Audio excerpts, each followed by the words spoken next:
Okay, we've got I've had this one for a while. It's Hobbyking Hawker Hurricane.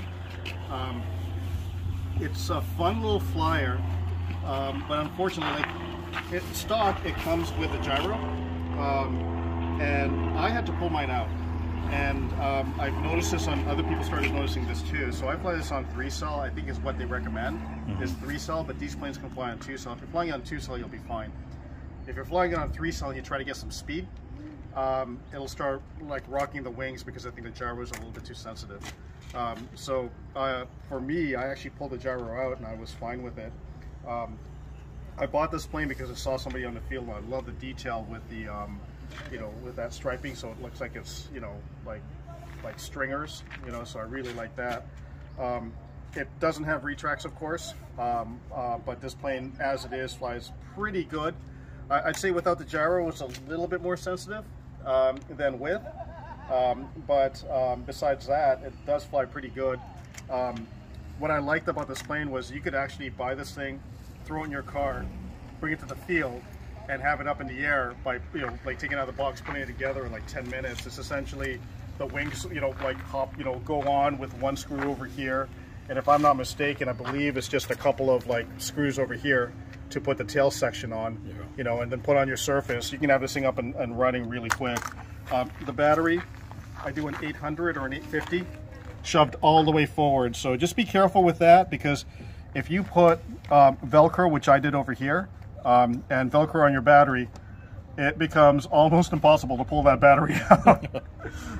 Wedged in there. So like just a little bit of Velcro will work. So if you just do a little bit, like a lot less than what I put on, because getting that battery out of there is kind of a pain. But besides that, no, it's pretty damn good. All right, let's take this thing for a flight. Let's do it. Hopefully I do okay on this one. Looks Honestly, good. the last time that I flew it, it was a little bit wonky, so I'm not really sure why, but we'll just double check. It looks like everything is okay. I'm on low rate right now. We've got a little bit of a headwind, so it should be a good flight. Yeah, I love the detail on that, like even the ribbing on the rear. Yeah, the great. stringers are awesome. Yeah. That's why I bought it. I'm like, oh, that is super cool. It's awesome how the smaller scale has like more detail than the big ones. Yeah. And this one, like, it has, I believe here, bombs, and then I think there is like some, over here. I think this is where the guns are. I never put that stuff on. Yeah. I just don't like. I'd rather just have fly it clean. All right, just checking controls. All right, we're good. Go for it.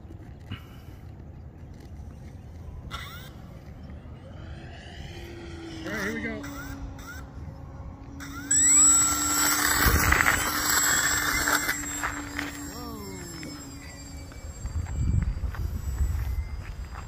So even the little planes still have the torque roll. No, I couldn't see it because you were in front of it. Oh, sorry. Looks like I gotta trim it. So let's see here. You know what? I have to say, that's the one thing, like these foam planes, keeping your car for a little bit, it gets a little bit warm, all of a sudden your trim's off. Yeah, the foam deforms. Yeah, so unfortunately, like that's what happened with this one. Looks like it's all off.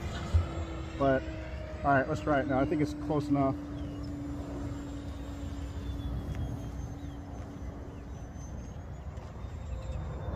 It actually hauls ass. It's actually pretty quick.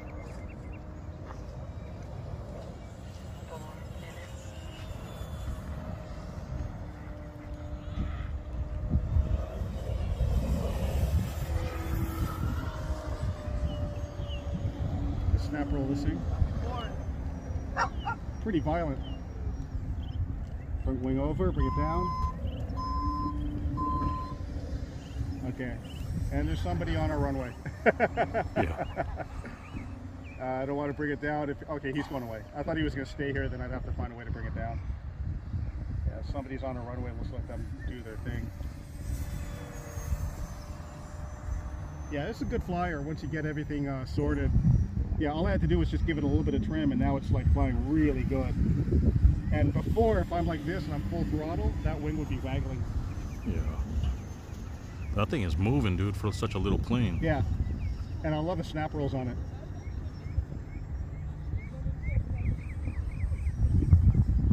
it slows down okay.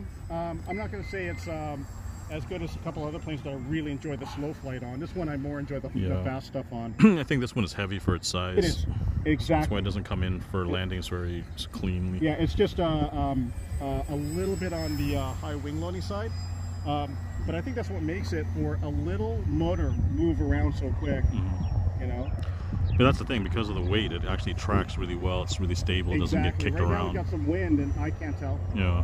You know, is there wind? I really can't tell. Yeah, it's a headwind directly over the runway, but it's not doing much. Like, I know. Yeah, it's there, but I can't really tell what I'm flying. Yeah. You know, the plane's actually, you know, pretty good with me.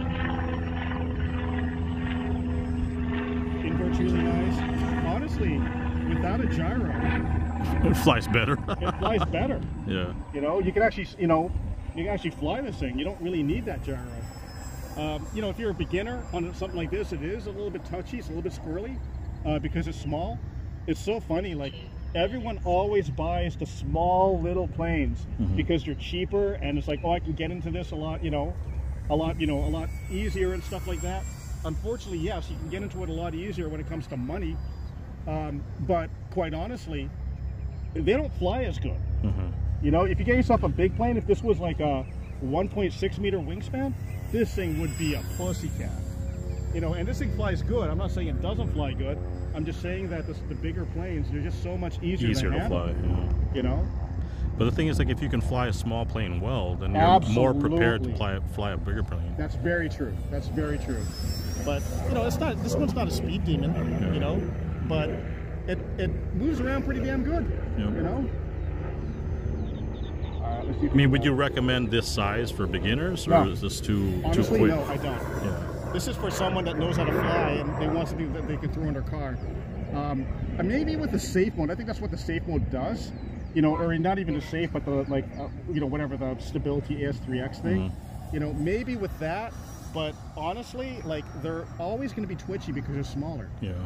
My concern would be more throttle management because of the weight on the landings. Yes. Yeah. Which is why I see guys kind of trash this thing on landings all the time. Well, I mean, if you come in slow enough, like, I'll tell you, I'm not the best on landings. You know, I've put this thing, like, nosed over so many times on landings, and it still looks good. It still doesn't get messed up. Speaking of which, let's do a landing. 30 seconds.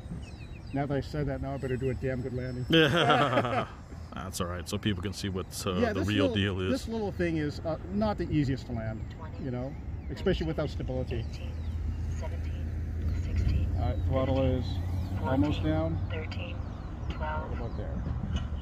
11. Yeah, good, man.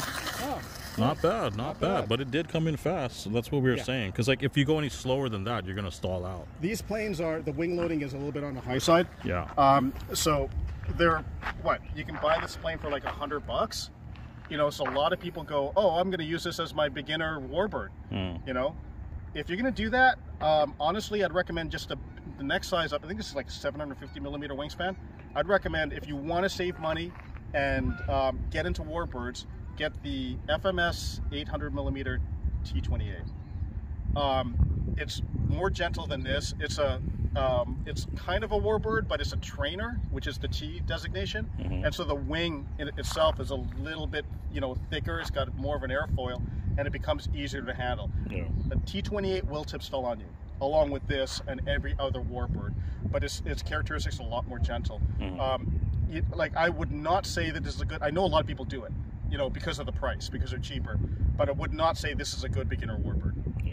You know, but you know, like, if that's all you got, keep the gyro in it. You know, fly it around in safe mode, and then take the safe mode off, and then when you get in trouble, turn it on again. That may not be a bad way to go. Yeah. But you'll notice that once you start getting good with this plane, you start bringing up the speed. That gyro is a little bit too sensitive, unfortunately. You know?